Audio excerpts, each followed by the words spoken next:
1864. The Creole woman who was imprisoned by her master. Until she made him taste his own blood, night had already swallowed the sugar fields when the whispers began again. Those same whispers that the masters claimed were only the wind. But it wasn't the wind. It was her name. The name of a woman who once belonged to the house, but whose voice now crawled through the walls like a living curse. Her name was Adeline, a Creole woman born of two worlds, too pale to be invisible among the enslaved, yet too tainted by blood to ever be free. And in 1864, in the Deep South, that was a crime that could only end in chains. People used to say that her beauty was both a blessing and a sentence. The master, Lucien Beaumont, saw her not as a person, but as something crafted to break. He gave her silks to wear in daylight and bruises to hide in darkness, and when she dared to dream of freedom, he locked her in the attic above his chamber, where the dust was thicker than prayer and the air itself tasted like rust. For weeks, no one heard her voice, until one night, Lucien's blood began to drip through the ceiling, drop by drop, onto the dinner table below. This story is not written in any history book. It was buried in plantation ruins and sealed behind a veil of guilt. But tonight, you will hear it as it was whispered, through the screams, the sins, and the silence of a woman who refused to die quietly. What happened inside that house would turn faith into fear and justice into something darker, because before her final breath, Adeline made him taste his own blood. But that's not the end of her story. There's something that was found years later, hidden under the floorboards of that same attic. A message carved into the wood, written in a hand that shouldn't have been alive. And at the end of this video, I'll reveal what those words said. It's something that historians still refuse to discuss publicly, because it changes everything we thought we knew about what happened there. For now, picture it. The summer of 1864. The air thick with the smell of sugar, sweat, and smoke. A mansion standing like a ghost among the cane fields, its windows glowing with the false warmth of candlelight. Behind one of those windows, Adeline knelt on the wooden floor, her wrists bound, her lips cracked from thirst. Each night she prayed, not for mercy, but for memory. She wanted the world to remember what they did to her. She wanted her name to outlive his. And that's when something strange began. The servants below started hearing footsteps above them long after the master had locked the attic. Heavy, dragging footsteps. Sometimes the sound of a chair scraping. Sometimes the sound of humming. Lucien dismissed it as imagination until the night he found one of his dogs clawing at the attic door, whining as if it smelled something unholy inside. When he finally opened it, Adeline was gone, but the chains were still warm, as if someone had just slipped free.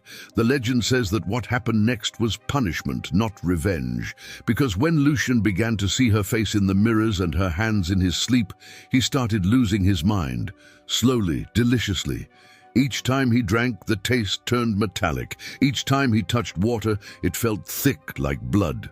Until one night the house fell silent, and his screams were the only thing left alive.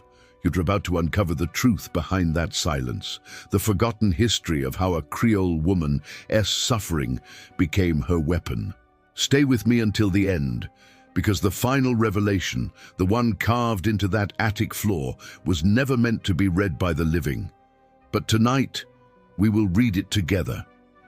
If you have ever felt that some stories were erased on purpose, you're right, and this is one of them. So listen carefully, because in the shadows of history, some voices still speak, and Adeline's voice is one of them. The year was 1864, and the American South was tearing itself apart. The Civil War raged on, but in the sweltering fields of Louisiana, the cries for freedom were smothered beneath the crack of a whip. Plantations stood like kingdoms, ruled by men who believed their cruelty was ordained by God. Sugar was the lifeblood of these lands, sweet on the tongue, bitter in its making.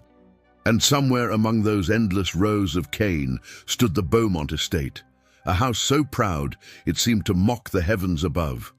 Locals called it La Maison du Sang Sucré, the House of Sweet Blood. Its owner, Lucien Beaumont, was a man who had inherited more than land. He had inherited arrogance, tradition, and a legacy of control. The Beaumonts were Creole aristocrats, men of French blood who had turned the suffering of others into wealth.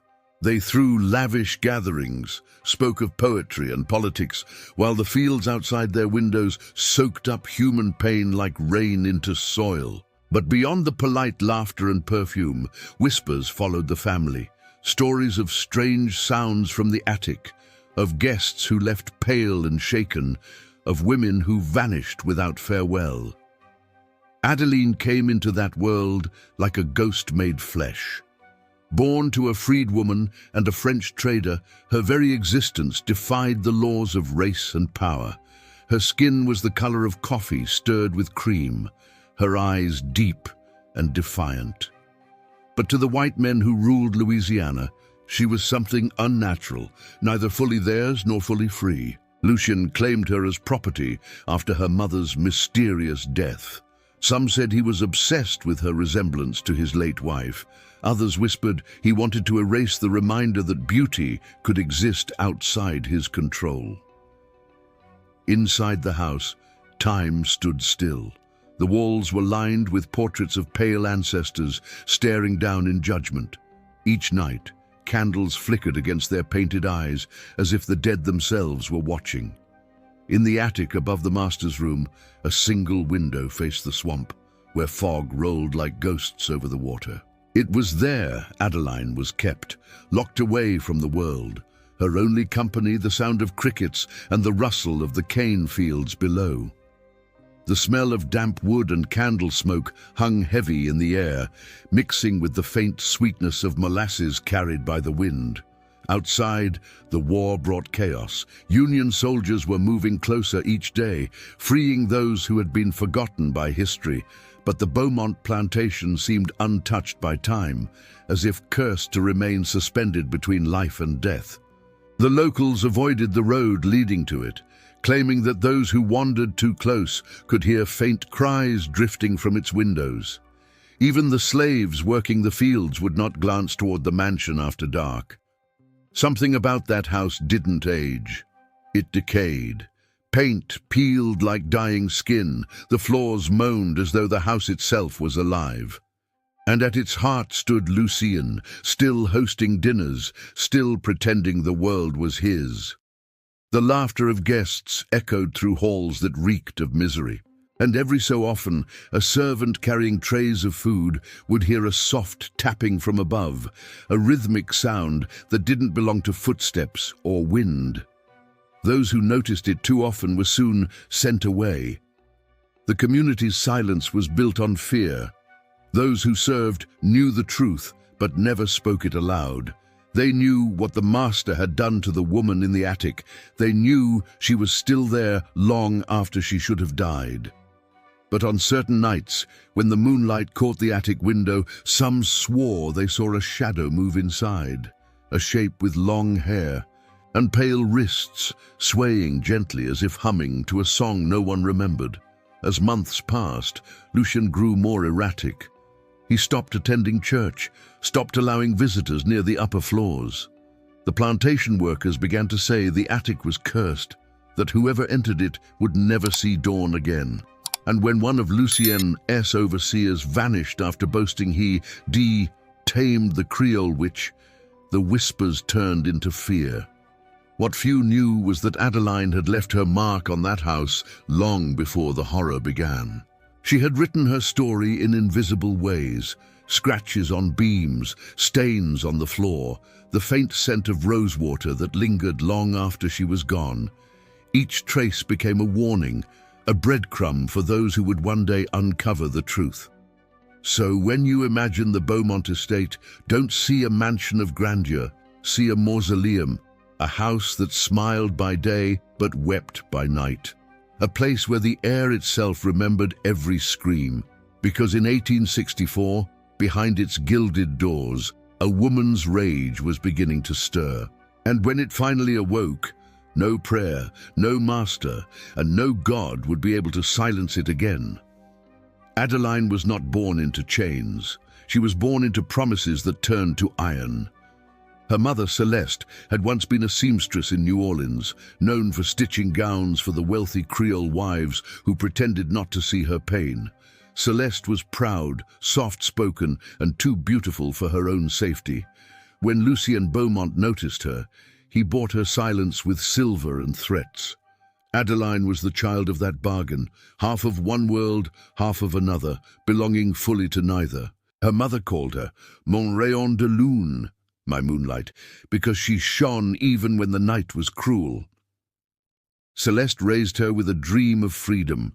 She taught her to read in secret, using scraps of paper and burnt charcoal from the kitchen stove. But when Celeste died suddenly, some say poisoned, others say broken-hearted, Lucien came for the child. He brought her to the plantation not as a daughter, but as inheritance. The other servants knew what that meant. Beauty in that house was not a blessing, it was bait. Lucien himself was a man carved from pride, tall, sharp-featured and cold as the marble floors of his mansion. His voice carried the smooth rhythm of French nobility, but behind every word was a tremor of cruelty. He called himself a man of culture, quoting Rousseau and Voltaire while his fields bled with labor. To outsiders, he was charming, the picture of southern grace. But those who served him saw the monster behind the manners, a man obsessed with control, incapable of love, feeding on submission. Adeline, even as a teenager, defied that control. She moved like someone who remembered being free. Her eyes never lowered, her words never trembled. When Lucien ordered her to speak French, she answered in Creole. When he told her to bow, she stood taller. That defiance fascinated him. It enraged him. And in his twisted mind, desire and domination were the same thing. To break her spirit became his private war. Among the enslaved workers, there was one man who dared to look at her with kindness. His name was Samuel, a field hand with shoulders hardened by years of labor and eyes that carried entire stories in silence. He had seen families torn apart, friends disappear, hope beaten out of men until they forgot their own names. But with Adeline, something stirred in him. A quiet promise that not everything good had been destroyed. Sometimes, when Lucien was away, he would sneak pieces of fruit to her through the cracks of the attic door. He told her stories about the stars, how they were souls of those who found freedom beyond this world. She listened and smiled, even when tears slipped down her face. Samuel's presence gave her strength, but it also made her a target. Lucien noticed the glances, the brief moments of tenderness, and his jealousy became poison. He punished Samuel with days in the fields without food, nights bound in the barn. For Adeline, the punishment was worse. He locked her away, claiming it was for her own safety. In that attic, she could hear the crack of the whip outside, each sound echoing through the wood like thunder through bone. And she whispered his name, Samuel, over and over, as if it could keep him alive. Days turned into weeks. Hunger gnawed at her. The only light came through the small window where the sun seemed too ashamed to enter. She began writing on the floorboards with a rusted nail, marking each day she survived. At first she wrote words of prayer. Then as the pain grew, her words turned darker, promises of justice, of remembrance, of blood. If I am to die here, she carved, let him die with me. Outside, the servants felt her absence like a ghost hovering above them. Meals spoiled faster, animals grew restless, and strange chills crept through the house even in the heat of summer. Lucien walked the halls with a flask in hand, his face hollowed by sleeplessness. He told himself she would submit eventually, that even fire bends under pressure. But in the silence of that attic, Adeline's fire was only growing. Her spirit refused to be forgotten. The air itself seemed to hum with her anger, with her pain. And though her body was locked away, her will began to seep through the cracks of that house into the mirrors, the corridors, the very dreams of the man who had taken everything from her. Because what Lucien never understood was that suffering can become a weapon, and memory never dies. It began with a sound, soft at first, like the brushing of fabric against wood. The house was still, the night thick and heavy, but Lucien's sleep was broken by something that didn't belong, a steady tapping from above. 3 knocks, a pause, then 2 more. He rose from his bed, heart pounding, half drunk and half dreaming. For a moment, he thought it was Samuel in the attic trying to reach her, but Samuel was gone, sent away days earlier to the lower fields, far from the house. The noise came again, slower this time, deliberate, like someone knocking from inside a coffin. Lucien lit a candle and climbed the narrow staircase that led to the attic. Each step creaked as though warning him to turn back. When he reached the door, he hesitated. The key trembled in his hand. He unlocked it, but before he could push the door open, the sound stopped. Silence. Only the faint hiss of the wind through the cracks. Inside, the air was suffocating, thick with the smell of dust and iron. The candle flame flickered as though something unseen had breathed upon it. He stepped closer to the window and froze. On the floor, near the corner where the chains had been, the dust had been disturbed, lines scratched into the wood, shallow, but clear, like someone had dragged their nails across the floor. He knelt down, the candlelight trembling across the carvings. They weren't random marks, they were letters, words. His French blood chilled when he recognized them. Tu me verras encore. You will see me again. The edges of the words were darkened, as if burned into the wood itself. He called for the overseer, demanding to know who had entered the attic, who dared mock him. But no one had. The door had been locked, the key untouched. Even the servants swore they had not gone near it. From that night on, the noises grew bolder. Doors that had been locked would swing open on their own. Mirrors fogged from within, showing fingerprints where none should be. The smell of roses, Adeline's favorite scent, began to linger in rooms she'd never entered. Lucien tried to ignore it, drowning his fear in whiskey and prayer, but fear has a way of speaking louder than faith.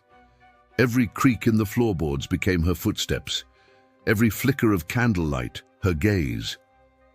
Then came the first true sign. One morning, as dawn's light seeped through the curtains, the housemaid screamed. On the grand mirror in the dining hall, words had appeared in what looked like dark crimson. He still breathes. Lucien stormed down, certain it was the work of a servant trying to frighten him.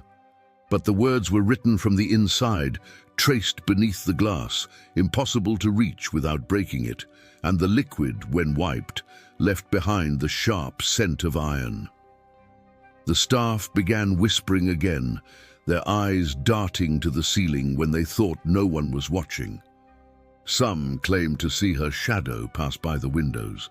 Others said they heard her voice in the hall, humming a song no one remembered teaching her. Lucien fired 2 servants that week, accusing them of spreading superstition, but that only deepened the fear.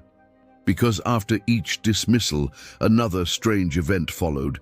Food spoiling overnight, the dogs howling at empty rooms, the attic door found open at dawn, though it had been bolted shut. It was on the 7th night that Lucien's pride began to crack. He returned to the attic furious, desperate to prove it was all imagination. But this time, when he entered, the candle went out completely. In the darkness, he could smell it again, that faint perfume of rose and smoke, and from somewhere behind him, a voice barely above a whisper said, "You promised I would never be forgotten." The words brushed against his ear, warm and real. He spun around, swinging the candle holder wildly, but the room was empty. Only the carvings on the floor remained, now joined by new ones he hadn't seen before, symbols, spirals, and something that looked like the outline of an eye. Lucien staggered back down the stairs, clutching his chest, trembling not from cold but from recognition. He had seen that symbol before. Years ago, when Celeste still lived, it was drawn on the cloth she kept hidden beneath her bed. A mark of protection, a mark of vengeance. And now it was carved into his floor. Something he thought had died with her had returned. The house seemed to breathe that night. The walls pulsed with memory, and the shadows no longer obeyed the light. The first clue had been given, and though Lucien refused to admit it, he understood. Adeline's silence had ended. By the following week, the entire estate had sunk into dread. The workers moved like ghosts through the cane fields, afraid to look toward the house. They spoke only in whispers now, about the marks, the sounds, the mirror written in blood. But fear was forbidden. Lucien punished anyone who dared mention Adeline's name. "She's gone," he would roar, slamming his cane against the marble floor. "She was nothing." Yet even as he spoke those words, his voice trembled, as though part of him feared she might hear. Lucien's cruelty deepened with every passing day. He began beating the servants over imagined offenses, spilled wine, crooked candles, uneven linens. He blamed them for every noise that echoed from above, for every chill that crept through the halls. The overseers followed his lead, their whips snapping more often, the cries of the enslaved rising like a broken hymn. The plantation became a place of punishment, not profit. The fields yielded less, the workers weakened, and still Lucien raged, at them, at God, at himself. Injustice multiplied like rot beneath the sun. At night, the torment turned inward. Sleep no longer came to him. When he closed his eyes, he saw her, standing at the foot of his bed, her wrists still marked by iron, her eyes reflecting candlelight like mirrors. "What did you do to me?" she whispered. The first few nights, he dismissed it as a dream. But the bruises on his arms each morning told another story, long, thin scratches, as though fingernails had raked across his skin. The housekeeper found him one dawn, sitting in the parlor with an unloaded pistol, muttering that she was coming back for what he stole. Meanwhile, the workers began to change. Some claimed they saw her walking through the fields at dusk, her white gown glowing faintly beneath the moon. Others said she visited them in dreams, warning them that justice was near, that the house would soon burn, and with it the master's name. Lucien heard these rumors and doubled his cruelty, believing that fear would silence them. But fear only made the whispers grow stronger. He ordered the attic nailed shut, the window boarded, the stairs barricaded. Yet every morning the boards were found loosened, the nails bent upward, as if pushed from the inside. One afternoon the housemaid found something in the wash basin, a strand of black hair twined around a small gold cross. She swore it hadn't been there moments before. The cross belonged to Adeline. Lucien himself had ripped it from her neck when he first imprisoned her. Furious, he accused the maid of theft and had her flogged before the entire household. But as her blood darkened the earth, the wind carried a scent, sweet, familiar, unmistakable. Roses. The same fragrance that haunted him since the night she disappeared. That night the candles refused to stay lit. The house groaned as though alive, the walls shivering with unseen movement. Lucien, shaking with rage, stormed toward the chapel on the estate grounds. It was the only place he still believed was untouched by her memory. He knelt before the altar, trying to pray, but his words came out fractured. "She was mine," he whispered. "Mine to command, mine to silence." Lightning split the sky outside, and in its flash he saw her reflection in the altar glass, pale, silent, unblinking. He threw the candle holder, shattering the glass, but her face lingered in every shard. He fled back into the rain, barefoot, his mind unraveling. Behind him, the chapel door creaked open on its own. And in the hollow echo that followed, a voice drifted through the storm, soft, almost tender. "Mine to remember." From that moment on, Lucian's power began to collapse. The overseers abandoned him one by one, the workers vanished into the night, and the plantation stood half empty, wrapped in a silence thicker than death. Yet he refused to leave. Pride chained him more tightly than any iron could. And so he stayed in that rotting mansion, alone with the echoes of his sins, never realizing that the vengeance he feared wasn't coming from outside at all. It was already inside, woven into the walls, the floor, and the very air he breathed. It was on a night when the moon hung low and red that the truth began to crawl from the shadows. The house had been silent for days. Most of the workers were gone, and those who remained refused to enter after dark. Lucian wandered through the halls alone, carrying a single candle, his clothes unbuttoned, his eyes hollow. The mansion, once a place of music and laughter, now echoed with the sound of dripping water and his own uneven breath. Dust floated in the air like ash, and every corner seemed to hold its own heartbeat. He was searching for something he couldn't name, perhaps proof that he was still master of his home, or perhaps the courage to face what haunted it. But when he reached the second-floor corridor, a faint humming stopped him cold. It came from behind the walls, low and rhythmic, like a lullaby hummed by a dying voice. The tune was familiar. It was the same song Adeline used to sing while working in the garden, the one his wife had once called the sound of longing. Lucian pressed his ear to the wall. The melody was clearer now, rising and falling like breath, and then 3 knocks, the same pattern that had plagued his dreams. He stumbled back, knocking the candle from his hand. Wax splattered across the floor as the flame flickered out.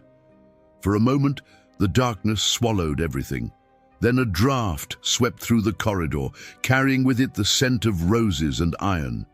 When he relit the candle, he saw it.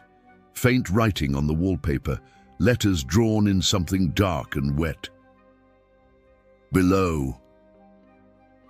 He followed the trail down the stairs, past the parlor into the cellar.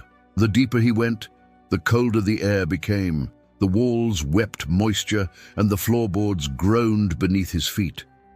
He reached the door at the far end, the old wine room that had been sealed since his father's time. The key still hung on a nail beside it, blackened with age. He hesitated only a moment before unlocking it. The stench hit him first. Damp, decay, something sweet rotting beneath the earth. He raised the candle and stepped inside. The room was lined with barrels, but several had burst open, spilling dark, sticky liquid across the stone floor. For an instant, he thought it was wine. Then he saw the color. Too deep, too thick. It wasn't wine. It was blood, old, blackened and dried into the cracks of the floor. And in the corner, half buried beneath fallen beams, lay something wrapped in cloth.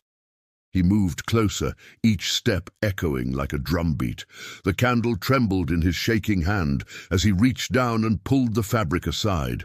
What he found made his heart seize. Bones. Small, delicate bones. The remains of a woman. Around her neck still hung a fragment of gold chain, and clutched in her bony hand was the missing cross. Adeline's cross. He staggered backward, choking on air. It couldn't be her. He had buried her himself, or thought he had, but this body had been hidden, walled up in the cellar long before he ever sealed the attic. Which meant one terrible thing: whoever he had locked away upstairs, whoever had whispered through the walls, was not the woman lying here. The candle sputtered. He felt a cold touch on his shoulder. A voice spoke behind him, soft and close enough for him to feel its breath. "You buried the wrong one." He spun around, but no one was there, only the flicker of light dancing over damp stone. Then from the corner, the humming started again, clearer this time, echoing off the walls until it felt as though the room itself were singing. Lucien dropped the candle and ran. He stumbled through the hallway, up the stairs, his heart pounding against his ribs. Every window he passed showed the same thing: Adeline's reflection, her face pressed against the glass, watching. He locked himself in his study, trembling, whispering prayers he no longer believed. But even there, the air carried the scent of roses, stronger than ever. When morning came, the servants found him still inside, crouched near the fireplace. His fingernails were torn, his face pale and slick with sweat. On the wall above him, written in soot and blood, were 5 words: "You will remember me now." Outside, the first light of dawn cut through the mist, but it brought no peace, for beneath the floorboards of that house something had been awakened, something older than vengeance, older than sin. The truth was no longer buried, it was alive, and it wanted to be seen. Lucian could no longer tell when night ended or morning began. Time had unraveled inside the walls of the Beaumont house. Every sound, the creak of wood, the rustle of curtains, felt like a whisper meant for him alone. He had locked every door, boarded every window, but still the house breathed. Still, the scent of roses lingered in the air like a taunt, and now, after what he had found in the cellar, he knew he was not only haunted, he was wrong. The body beneath the house wasn't Adeline's. It was someone else's, someone older. The necklace, the cross, the delicate bones, they belonged to another woman entirely. And as he replayed the memory of his own cruelty, a horrifying realization took root. The woman he had locked in the attic, the one whose screams had shaken the walls, might not have been Adeline at all. Desperate for answers, Lucian began tearing through the house, searching for proof. He ripped paintings from the walls, broke open trunks, scattered letters across the floors. In one of the old writing desks, hidden beneath yellowed receipts and brittle pages, he found a diary. The handwriting was familiar, elegant, looping, written in French. It was his father's. The entries spoke of guilt, of a Creole mistress named Celeste, who had disappeared after refusing to stay silent. There were mentions of secret rooms, of rituals to bind restless spirits. The final entry, dated decades before Lucian was born, was short and cryptic. "The blood of the betrayed keeps the house alive." Beneath it, in a different hand, a single phrase was scrawled: "She will return through the daughter." Lucian dropped the book. The candle flickered. Daughter. The word echoed through his skull. Celeste, Adeline's mother. The body in the cellar wasn't Adeline's. It was hers. His father had killed her and sealed her beneath the house. And Adeline had been the echo, the vessel of her mother's vengeance, born to finish what began long before she took her first breath. Outside, thunder rolled. The walls quivered as if the house itself were listening. The portrait of his ancestors crashed from the wall, glass splintering across the floor. From the shards, Lucian saw movement, a reflection that didn't belong to him. A woman's face, eyes hollow, mouth curved in a faint smile. He turned, heart hammering, but there was no one behind him. Only the sound of the attic door unlocking on its own. He froze. That door had been nailed shut for weeks, yet now it stood slightly ajar, breathing out a cold wind that smelled of damp wood and something sweet. Against all reason, he climbed the stairs, one trembling step at a time. The higher he went, the louder the humming grew, 2 voices now, not one. When he reached the top, the candle went out again, snuffed by unseen breath. In the dark, he felt the floor shift beneath his feet. Then faintly the scratching began, not from the walls this time, but from beneath the floorboards themselves. Slow, patient, a rhythm like fingernails dragging wood.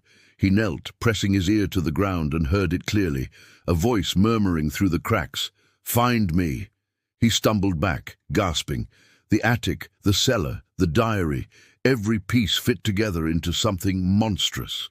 He had thought he buried one woman and imprisoned another, but he had done neither. He had only fed the house. And somewhere beneath that house, buried deeper than the cellar, something was waiting to be found. Something that was not bone, not flesh, but the truth.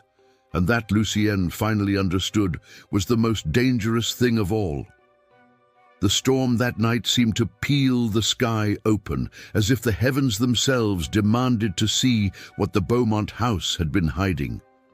Lightning carved, white veins across the dark, and for a moment the old plantation glowed, revealing its scars.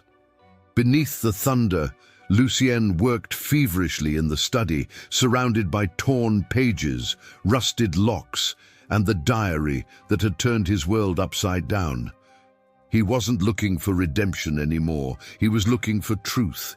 He laid out the letters he had found earlier, some written by his father, others in Celeste's elegant hand. When placed side by side, they told a story far older than he had imagined. Celeste had not been a servant by birth. She had been educated in France, fluent in poetry, and trained in medicine. Her arrival at the Beaumont estate was no accident. It had been orchestrated. She was sent by abolitionist allies, disguised as property, to gather proof of the crimes committed by men like Henri Beaumont, Lucien's father. But the plan had failed. Henri discovered her betrayal, exposed her true identity, and in a rage chained her in the basement until her body gave out. To erase the shame, he told the world she had run away. Yet before her death, Celeste left something behind, her research, her coded journals, hidden in the very walls that confined her. Lucien followed the clues in the diary, tracing faint chalk markings along the brick behind the fireplace. When he pried one loose, the stone groaned and a gust of stale air spilled out. Inside was a hidden cavity containing a bundle wrapped in oilcloth. Inside that, more letters, a small vial of dried herbs, and an old locket. He opened it. Inside, on one side, was Celeste's miniature portrait. On the other, a tiny curl of hair bound with crimson thread. Beneath it, etched in faint Latin, Sanguine vinculum aeternum. Blood is the eternal bond. The phrase echoed through him. He remembered the diary entry. The blood of the betrayed keeps the house alive. For the first time, the words took form. His family's prosperity, their uncanny luck, their enduring name, it all stemmed from that act of betrayal. The Beaumonts had sealed their fortune with her suffering. The walls weren't haunted, they were fed. In the flicker of candlelight, Lucien's face twisted with revulsion. He finally understood that every storm, every illness, every shadow that lingered in the halls wasn't punishment. It was a reminder. His father's sin had not been buried. It had been inherited. A gust of wind blew through the open cavity, extinguishing the flame. The house sighed, timbers creaking like bones under pressure, and then, faintly from the attic above, came a sound. A melody, low and rhythmic, the same one Celeste once sang to calm Adeline as a child. Lucien froze. He whispered her name, but only the wind answered. Slowly, he climbed the stairs again, the candle flickering back to life as if pulled by unseen hands. When he reached the attic door, it was wide open now, revealing not darkness, but light. A soft golden glow spilled across the floorboards. Inside, on the wall where he once saw only decay, there were now words, written in what looked like blood, glowing faintly as if alive. The chain ends with the one who remembers. Tears stung his eyes. Celeste had left her vengeance not as a curse, but as a command. To break the chain, the truth had to be spoken, the story told. And somewhere deep inside him, something shifted. For the first time, Lucien wasn't afraid. He picked up the locket, pressed it against his chest, and whispered into the air, "Then I will remember." But as he turned to leave, another sound came, a heartbeat, slow, steady, and not his own. It came from beneath the floor. The house pulsed once like a living thing, and the glow of the letters faded back into shadow. The storm outside ceased instantly, leaving only silence. And in that silence, Lucien realized, the revelation had freed no one. It had only awakened what had been waiting to be remembered. The night of the final reckoning arrived with a sky so black it seemed to swallow the plantation whole. The Beaumont house stood like a wounded beast, its walls groaning and windows flickering with the faint light of lightning that split the clouds in violent streaks. Lucienne paced the halls, clutching the locket and diary, knowing that the culmination of decades-long injustice was waiting somewhere within the house. The air itself seemed alive, heavy with anticipation, and every step he took echoed like a drumbeat of doom. He climbed the narrow staircase to the attic once more, the familiar hum guiding him, now unmistakably urgent. The scent of roses, Celeste's roses, suffused the air, blending with the metallic tang of blood. With each step, he felt an invisible force pressing him forward toward the truth he had tried so desperately to ignore. The attic door stood ajar, a sliver of light spilling into the corridor, and when he entered, he was struck by a sight that froze him in place. The attic was transformed. What had once been a dusty, forgotten space was now a shrine of memory and vengeance. On the floorboards were intricate carvings that he hadn't seen before, symbols, spirals, and a map of the house itself, etched with meticulous precision. In the center lay a bundle wrapped in worn cloth. Lucien's trembling hands pulled it open, revealing not bones this time, but letters, journals, and a small sealed box. Each document, each piece of writing, was a testament to the hidden lives of those silenced by his family for generations. He began reading, each line a dagger to his conscience. Celeste had documented everything, her knowledge of medicine, the abuses she witnessed, the names of the enslaved, and their secret acts of resistance. But the final pages were the most shocking. In them, she wrote of a ritual, a binding spell of sorts, meant to carry her vengeance across generations. It was not meant to harm the innocent, but to awaken the descendants of the guilty to the truth. The final words, written in her own hand, made Lucienne stagger. The daughter will return, and the blood of betrayal will demand justice. Only when the story is told will the chains be broken. He dropped the papers, his heart hammering. The humming grew louder, no longer distant. It was surrounding him, coming from every corner of the attic. And then he saw her, not as a shadow, not as a reflection, but fully manifested. Adeline, pale yet radiant, her eyes burning with fury and sorrow, her wrists still bearing faint marks of iron that glowed like embers in the candlelight. She stepped forward, and the floor seemed to shiver beneath her weight. Lucien fell to his knees, unable to speak. Every word he tried to form caught in his throat. The truth hit him like lightning. Adeline was not merely a victim of his cruelty. She was the living embodiment of the injustice his family had perpetuated. Every scream, every chain, every hidden corpse in the cellar, every erased history, all of it had led to this moment. She was the reckoning. She raised her hand, and Lucien felt a cold rush sweep through him. The walls of the attic pulsed with a presence he could no longer ignore. Then, in a voice that was both hers and her mother's, she spoke, "Do you see now what you have built? The house, the fortune, the name. It rests on suffering. You cannot escape it." The room seemed to twist. Shadows grew long and thick, curling around the corners, coiling like serpents. The candlelight flickered violently, casting grotesque forms against the walls. Lucienne tried to speak, to beg, but the words dissolved in the air. And then from beneath the floorboards a sound rose, soft at first, then a chorus of whispers, the voices of every woman, every child, every soul silenced by the Beaumonts. They spoke in unison, their message clear and chilling. "Remember us, remember all of us."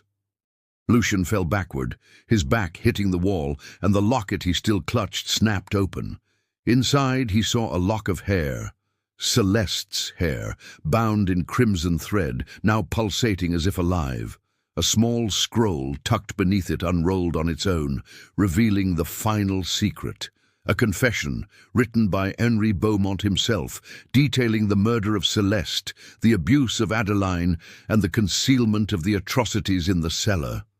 The proof was irrefutable. Adeline's eyes met his. There was no mercy, yet no malice beyond the justice she carried. "You will tell the world," she said softly, but with the weight of inevitability, "or your name will rot with ours." Lightning struck outside, and the entire house trembled. The attic floorboards cracked, releasing a gust of cold air that swept through every corridor. Lucien scrambled to his feet, carrying the locket, the letters, the diary, understanding for the first time that survival was no longer measured by hiding or denying. The final revelation, the truth of what had happened, the identity of the dead, the hidden vengeance of Celeste and Adeline, was now in his hands. He stepped outside into the rain, gasping, drenched, and saw the plantation through the flickering storm. It looked the same, yet different. The shadows seemed deeper, the silence heavier, as if the land itself had absorbed the justice that had been delivered. And in the distance, through the sheets of rain, he swore he saw a figure standing by the attic window, pale, serene, and triumphant. Adeline, watching, waiting. The Beaumont name would endure, yes, but no longer untouched. Every secret, every injustice, every crime buried for decades had been unearthed. The revelation was complete. The power had shifted, the truth had spoken, and the woman who had suffered most had finally turned her pain into something unavoidable. Lucien would carry the weight of it for the rest of his life, and the story he thought he controlled now controlled him. Because history, as cruel as it can be, will always remember those who demand to be remembered, and Adeline's vengeance had made sure of it. The dawn after the storm left the plantation drenched in silence. The fields, once golden and alive, now seemed muted, as if they too were mourning. Lucien wandered among the ruins of his own pride, carrying the locket and the diaries that revealed decades of cruelty and betrayal. Every page he turned, every letter he read, reminded him that the world he had known was built on suffering he could no longer deny. The weight of history pressed down on him, heavier than the chains he had inflicted on others. Outside, the air smelled of damp earth and roses. The scent that had haunted him for weeks now mingled with rain. The truth of Adeline's vengeance had transformed the house, not just as a place, but as a symbol.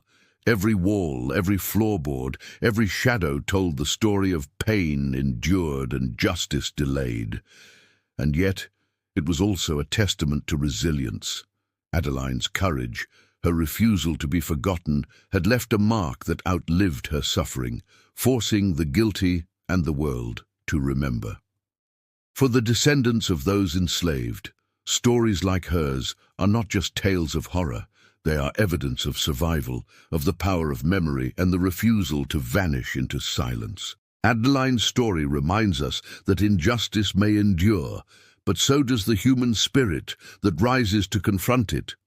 Every act of cruelty she endured, every hidden wound, became a spark of rebellion. Her vengeance was not born from hatred alone, but from a deep moral insistence that suffering cannot be erased without consequence. Looking at the plantation now, one could feel the tension between past and present. The grand halls and decaying floors serve as a reminder that wealth built on human misery carries a cost that cannot be measured in money alone. The shadows that lingered in the corners were no longer only frightening. They were instructive, urging recognition of forgotten lives and hidden stories. For those who study history, for those who seek truth, the lesson is clear. Silence preserves the oppressor, and remembrance empowers the oppressed. Lucien's own transformation illustrates the weight of accountability. Once arrogant, dismissive, and cruel, he now moves through the estate as though each step is a confession. He understands finally that the echoes of past sins cannot be ignored. The lives of Celeste, Adeline, and countless others demand acknowledgement, and the house itself, once a prison of secrets, has become a witness. The moral of the story is as sharp as it is haunting. When injustice is ignored, it does not disappear. It waits, it grows, and it demands reckoning. For us today, Adeline's tale resonates far beyond the walls of a single plantation. It reminds us that the legacies of slavery and oppression are not confined to history books. They live in memory, in families, in communities still shaped by the echoes of violence and resistance. Listening, remembering, and sharing these stories is an act of justice in itself. And yet, amid the sorrow and horror, there is a strange, quiet hope. Adeline's voice, once silenced by chains, now speaks louder than ever. Through time and through the conscience of all who hear her story, her vengeance was complete, but her purpose endures, a reminder that those who were oppressed may vanish physically, but their courage, their resistance, and their demand for justice never truly die. In the end, history is not merely a record of events, it is a mirror. And in that mirror, we are compelled to see the consequences of cruelty, the endurance of suffering, and the unstoppable power of memory. Adeline's legacy is not just revenge, it is revelation, a moral compass pointing to truth that refuses to be hidden. Her story challenges us to confront the darkness of the past, to honor those who endured it, and to ensure that no injustice is ever allowed to be forgotten again. If this story has stirred something inside you, you are not alone. The tale of Adeline, her suffering, and her unyielding quest for justice reminds us that the past is never truly gone. It lingers, shaping the present and challenging the conscience of anyone who dares to listen. History may try to bury its secrets, but stories like this demand to be remembered, shared, and reflected upon. I want to hear your thoughts. What strikes you most about Adeline's courage? Do you believe her vengeance was justified? Or is it a warning of how injustice can consume both the oppressor and the oppressed? Type your thoughts in the comments below. Let's create a conversation that honors the voices of those who were silenced for too long. Your insights could help others see history in a way they never have before. If you feel compelled to explore more dark histories, hidden injustices, and stories of human resilience, make sure to subscribe to the channel. By subscribing, you'll gain access to tales that reveal the hidden layers of the past, stories that are as haunting as they are enlightening. Hit the notification bell as well, so you never miss a revelation that challenges everything you thought you knew about history. And for those who stay until the end, there's always something extra, a hidden detail, a clue, or a bonus revelation that only attentive viewers will catch. Adeline's story, her mother's secret, the hidden rooms, and the messages left in shadows, all of it holds lessons and mysteries waiting for those willing to look closely. Join the community of viewers who refuse to let history stay silent. Share your thoughts, subscribe, and engage with us as we uncover the truths hidden in the darkest corners of the past. Together, we can remember, reflect, and ensure that the stories of injustice, courage, and vengeance are never forgotten. Your voice matters. Type. I remember it below if you stand with Adeline and all who were silenced by history. As the rain eased and the first light of dawn touched the Beaumont plantation, the estate seemed almost peaceful, yet the air remained thick with the memory of what had transpired. The house, once a symbol of unchecked power and cruelty, now stood as a monument to truth, a place where the voices of the silenced could finally be acknowledged.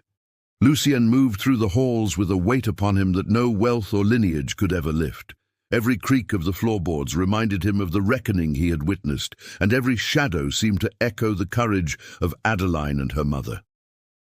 Outside, the fields glistened with dew, but they no longer carried the same sense of life. Instead, they felt hallowed, touched by the persistence of memory and the lingering presence of those who had suffered there.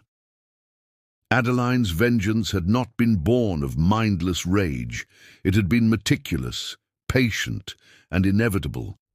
And though she had vanished from the world of the living, her presence lingered in the marks she had left, the words she had carved, and the justice she had finally exacted.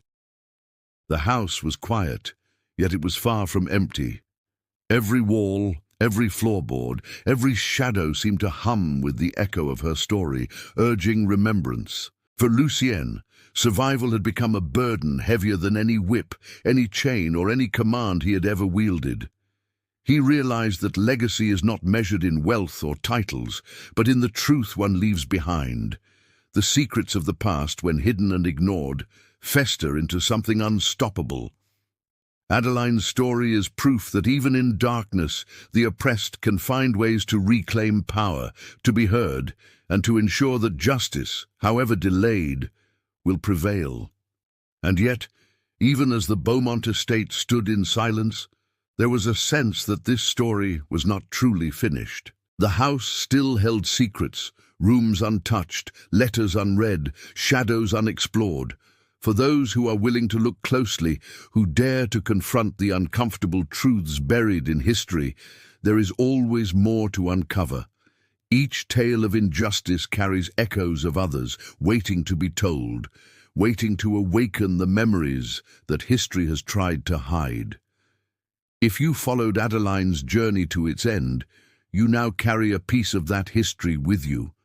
The courage of the silenced, the weight of injustice, and the inevitability of vengeance are not confined to one house, one time, or one person. And that is why the next story promises to take us even deeper, into another dark chapter, another hidden atrocity, and another revelation that will challenge everything you thought you knew about the past.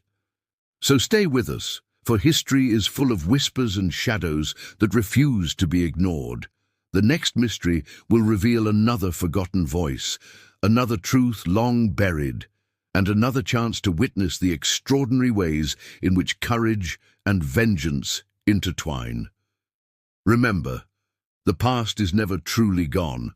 It waits patiently for those brave enough to uncover it. And when you do, you will see that every shadow has a story, every silence has a voice, and every injustice has its reckoning.